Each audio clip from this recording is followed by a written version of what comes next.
Une courbe due à un scientifique qui s'appelle Mann, qui s'appelle la courbe en crosse de hockey. Vous voyez pourquoi ça ressemble à une crosse de hockey. Ce qu'a fait M. Mann et beaucoup de ses collègues et beaucoup d'autres personnes depuis, c'est de compiler des données qui vous indiquent la température depuis l'an 1000, mais comme entre l'an 1000 et l'an 1800, il n'y avait pas de thermomètre, ou en tout cas il n'y avait pas de thermomètre sur la Terre entière, eh bien ce dont on se sert, c'est les anneaux d'accroissement des arbres. Donc on coupe des arbres dans des tas d'endroits autour du monde, on les date, on regarde l'épaisseur de leurs anneaux, et on pense que l'épaisseur de l'anneau est à peu près liée à la température. Ça vous donne les données en bleu-vert. Par contre, les données en orangé sont celles qui sont obtenues avec des vrais thermomètres, ce sont des mesures physiques. Vous voyez qu'il y a une accélération fantastique, c'est le fameux réchauffement climatique depuis 1900, et vous voyez que sur cette courbe, ce réchauffement semble sans précédent au cours des 1000 précédentes années, et c'est ce que vous entendez dire presque partout. Le problème, c'est que cette courbe est fausse, et c'est désormais démontré par plusieurs équipes indépendantes. L'équipe que vous voyez en haut ici, dirigée par M. Moberg, qui fait partie du même centre de recherche anglais qui fabrique les courbes et qui a publié dans la revue Nature, donc il n'y a vraiment pas de problème par rapport à cela, eh bien il s'est aperçu qu'il y avait une erreur fondamentale dans la courbe de Mann, que j'ai reproduite en dessous, c'est que les anneaux d'accroissement des arbres, quand la température change très vite, les anneaux changent très vite d'épaisseur, donc ils enregistrent bien les variations rapides de la température, mais quand vous avez 70 ans où il fait très chaud ou très froid ou très sec ou très humide, l'arbre s'adapte. Et donc, il élimine les signaux de longue période.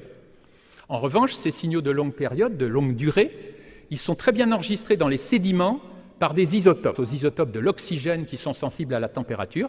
Si vous faites une carotte dans les sédiments qui correspondent à ces 1000 dernières années à la surface de lacs très calmes ou dans certains océans, eh bien, vous retrouvez les valeurs très lentes qu'avaient ratées les anneaux des arbres. Et quand vous mélangez tout ça, eh bien, vous avez la courbe du haut, qui est la courbe de Mann, corrigée par Moberg. Et vous voyez apparaître ces grandes fluctuations qui font qu'en l'an 1000, il faisait chaud, avant l'an 1000, il avait fait froid. Entre l'an 1000 et 1870, il y a une période très froide qu'on a appelée le petit âge glaciaire.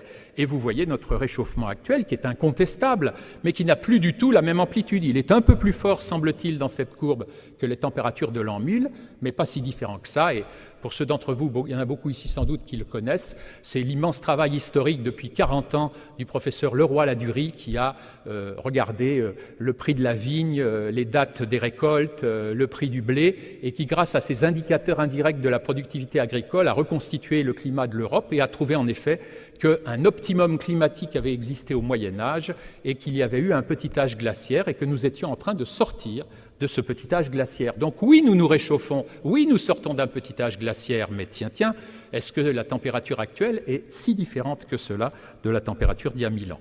Eh bien, je vais vous montrer un résultat par un spécialiste suédois des arbres qui a repris la base des données des anneaux d'accroissement des arbres. Il a étudié 600 arbres, dans laquelle il a étudié non seulement l'épaisseur des anneaux, mais en faisant passer ces tranches de bois aux rayons X, comme quand vous passez aux rayons X chez le médecin, il a mesuré la densité. Et il a montré que la densité des arbres est un bien meilleur indicateur de la température que l'épaisseur des anneaux. Regardez les deux courbes en bas à gauche de ma figure. Je vais vous les expliquer rapidement. On a aligné tous ces arbres en fonction de leur âge à eux. C'est-à-dire qu'à gauche, vous avez la naissance de l'arbre et à droite, vous avez 300 ans. Donc ce sont des arbres, pour la plupart d'entre eux, qui ont vécu 300 ans. Et la courbe que vous voyez en haut, eh bien, c'est la courbe de réponse au cours de l'âge d'un arbre, de la façon dont il fait évoluer la densité de son bois. Vous voyez que cette courbe est plate. Ça veut dire que la densité du bois connaît fort peu l'âge de l'arbre. Un arbre jeune fabrique un bois de la même densité qu'un arbre vieux. En revanche, la courbe du dessous, qui a cet énorme pic à gauche et qui descend vers la droite, eh bien, c'est l'évolution des épaisseurs d'anneaux. Un arbre jeune fabrique des gros anneaux. Et ce dont s'est aperçu M. Grudd, c'est que ces anciennes courbes, comme celles de tous ses collègues, avaient une quantité d'arbres trop jeunes dans les périodes trop récentes. Et le résultat, eh bien, c'est la courbe que vous voyez ici, la courbe noire qui est en dessous, qui court depuis l'an 500 jusqu'à l'an 2000. Donc vous avez 1500 ans d'histoire. La courbe en noir, c'était la courbe de M. Grudd et de tout le monde, à peu près, avant de s'être aperçu de cette erreur fondamentale due aux arbres jeunes qui font des anneaux trop gros. Et la conclusion de M. Grudd dans son article, c'est qu'on a déjà connu un certain nombre de périodes. Oui, nous sommes dans une période chaude, mais elle n'a rien d'exceptionnel. Il y en a eu d'analogues en 750, en 1400, en 1750 et surtout, pendant 200 ans autour de l'an 1000, Le fameux optimum climatique médiéval qu'avait repéré depuis des années le roi Ladurie, il est bien partout présent en Europe et il est partout plus chaud qu'aujourd'hui. Je rappelle tout simplement que quand les Vikings ont colonisé le Groenland, eh bien, ils avaient des animaux, il y a des églises, des maisons, des cimetières, des traces de champs et de cultures qui sont aujourd'hui au bord de la glace ou sous la glace. Du millier d'années, je vais passer aux centaines de milliers d'années avec un travail très important qui a été fait par des chercheurs de Grenoble qui ont eu l'idée dans une carotte de glace forée, là vous le voyez en haut à droite, dans l'Antarctique, à Vostok, de mesurer dans les bulles de glace et dans la glace, dont on peut calculer l'âge un peu comme les anneaux d'accroissement des arbres, couche de glace par couche de glace, eh bien ils ont pu remonter jusqu'à 400 000 ans, c'est ça que représente la courbe, à gauche c'est moins 400 000 ans, à droite c'est le présent. Dans les bulles, ils ont mesuré la teneur en gaz carbonique, et grâce toujours aux isotopes de l'oxygène dans la glace, ils ont mesuré la température. Vous avez la courbe bleue pour la température, la courbe rouge pour le gaz carbonique. Vous retrouvez ce résultat absolument remarquable et fondamental. Ce sont les ères glaciaires. Tous les 100 000 ans, il fait chaud, puis tous les 100 000 ans, on rentre dans une période de froid. Le froid, c'est vers le bas, vous voyez les températures. On rentre dans le froid pendant 80 000 ans de façon erratique et lente. On en sort très rapidement. Nous vivons en ce moment à la sortie du dernier interglaciaire, une période qui a commencé il y a 18 000 ans. La totalité du développement de l'humanité, de sa richesse, de son existence, des cultures que nous connaissons, c'est la conséquence du dernier réchauffement climatique depuis 18 000 ans, grâce aux déglaciations. Nous ne l'aurions pas connu si nous étions dans les températures d'il y a 20, 25 ou 30 000 ans. En effet, on voit que la corrélation est si bonne qu'on se dit, bah oui, gaz carbonique, température, et on a dans la tête, gaz carbonique entraîne température.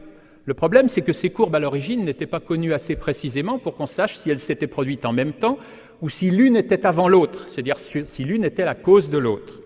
C'est que les glaciations, eh bien, il y a un certain temps que nous savons qu'elles sont dues, nous le savons depuis M. Milankovitch, dans les années 20, 30, 40, des travaux remarquables, nous savons que c'est dû à de faibles variations de l'orbite de la Terre sous l'effet des planètes, et en particulier des planètes géantes. Pour la loi de Newton de la gravitation, nous devrions, si nous étions seuls dans le système solaire, décrire une parfaite ellipse autour du Soleil. Mais comme il y a d'autres planètes, elles viennent nous gêner un peu, et l'ellipse subit des modifications. En haut, vous voyez ce qu'on appelle l'effet d'excentricité. L'ellipse s'allonge ou se raplatit à tous les 100 000 ans. C'est la cause principale des glaciations de 100 000 ans, des 4 glaciations que nous venons de connaître successivement. Il y a d'autres variations. Vous savez que l'axe de rotation de la Terre est incliné sur le plan de l'écliptique, sur le plan de l'orbite de la Terre. Eh bien, cette inclinaison, elle varie légèrement. Et puis, d'autre part, l'axe tourne, c'est ce qu'on appelle la précession. L'orientation de la planète change tous les 41 000 ans. La précession fait un tour tous les 23 000 ans. On retrouve maintenant toutes ces variations de façon extraordinaire quand on est géologue dans les sédiments, quand on y fait attention. Si vous allez au sud de la Sicile, eh bien, il y a une région, une très belle plage qui s'appelle Punta di Maiata, où vous verrez ces alternances extraordinaires de couleurs, alternativement rose, blanc, gris, blanc. Et il y en a des dizaines et vous pouvez les compter. On sait maintenant que chacune de ces alternances, c'est la trace d'un cycle de 23 000 ans de précession des équinoxes. Mieux encore, si vous regardez la plage d'un peu loin, vous avez des personnages qui marchent sur un banc au milieu pour vous donner l'échelle.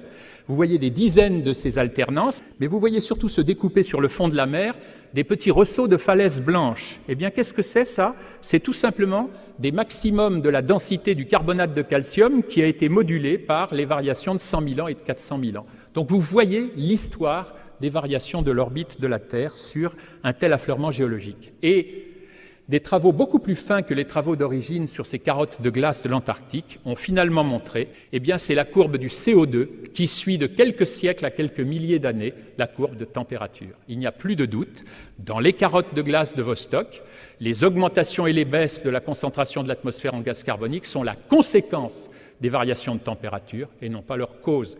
Une fois chauffée, l'atmosphère chauffe l'océan. L'océan a dissous du gaz carbonique comme une bouteille d'eau Perrier. Vous le chauffez, il ressort son gaz carbonique. Vous le refroidissez, le gaz carbonique rentre dedans.